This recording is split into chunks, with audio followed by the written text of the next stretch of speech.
Hello and welcome to Nurture System social media. Whether you're watching us on Instagram, TikTok, whether you got to this link via the Spill app, wherever you're watching us from, just make sure you give a follow. If you like what we're up to, give a like. Freest way to support us is to like and share. So, we're going to start talking about victim blaming and also trauma silencing.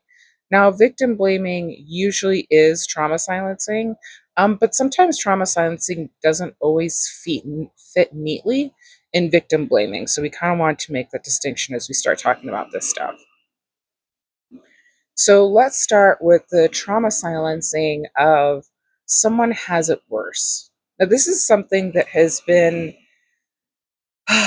it's an old one, right? So a lot of these are probably going to be really social old norms that are pushed. But one of the things that we find important to remember is humanity has, as of yet, never as a whole experienced safety, right? So a lot of these things were either passed down because they were trying to support their child being like, just keep going, right? Because that's the life we've had to live. It's just been survival consistently. And that's most of humanity has had to live that way, barring very few, right? There's a tiny percentage of people who have never experienced poverty and have never lived that way and never will experience that. But most of society, even people who are considered quote unquote middle class, if we're going into the whole class setup system, have known some point of struggle. Now, so I get it. I get it. It was like some form of survival tactic. But the whole point of being able to thrive is moving past survival and moving into health and safety. And so, where we are right now in 2025, there's a lot of shit going down, right? But even in the midst of the shit, we can still find ways to support ourselves in starting to break free from these social demands, right? So one of this is something that we're practicing ourselves as well. So one of the things we noticed is we are so quick to dismiss when we're in pain. Like right now we're dealing with active physical pain, and we found ourselves yesterday just being like, "Oh, well, but it could have been this or it's not this." And we're like, "Whoa, wait a minute, let's be with that." And Ambert, in our system, who is basically, he supports us in emotional equilibrium, he also pings on these things and he's like, wait, the rest of our support team, and so we just kind of sat with, no, this sucks.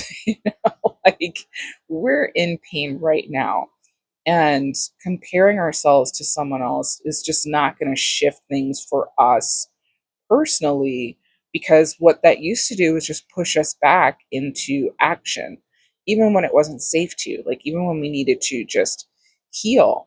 And because of these social norms and because of the poverty and trauma that relationally we've known and in our life we've known, just having to push through regardless has been part of survival, right? And so now we're shifting into a safer way of life.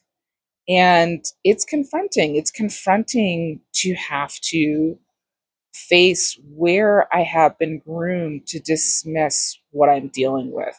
And so this is what happens in society is we've groomed people to dismiss what their personal reality is as far as having to heal or the pain they're dealing with, versus just dismissal like, oh, well, you're not, you know, you can't you can't mourn your pain. You're not allowed to feel and be present with yourself because someone else has it worse.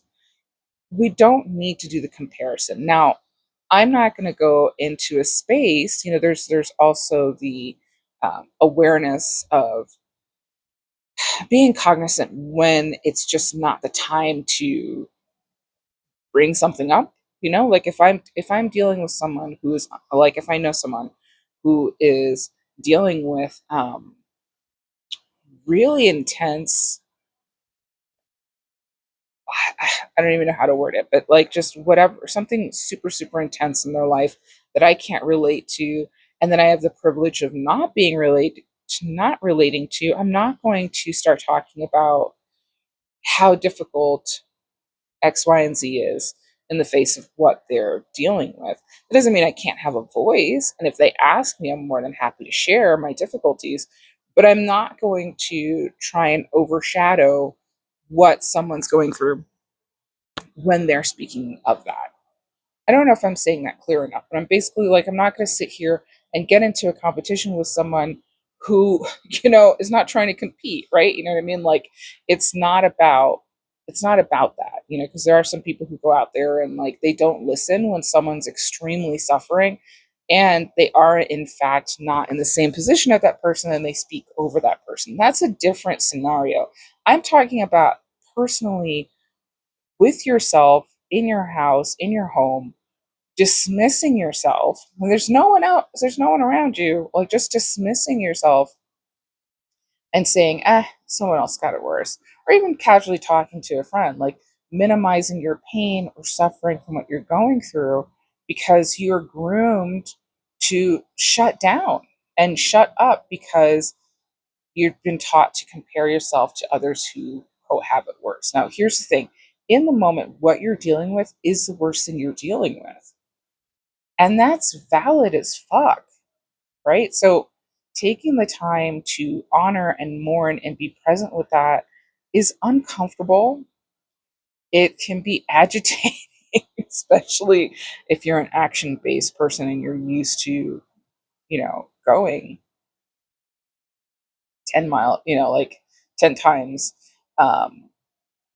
what you're accustomed to. Like you're used to pushing yourself through pain. So, but what happens is this creates a body disconnect.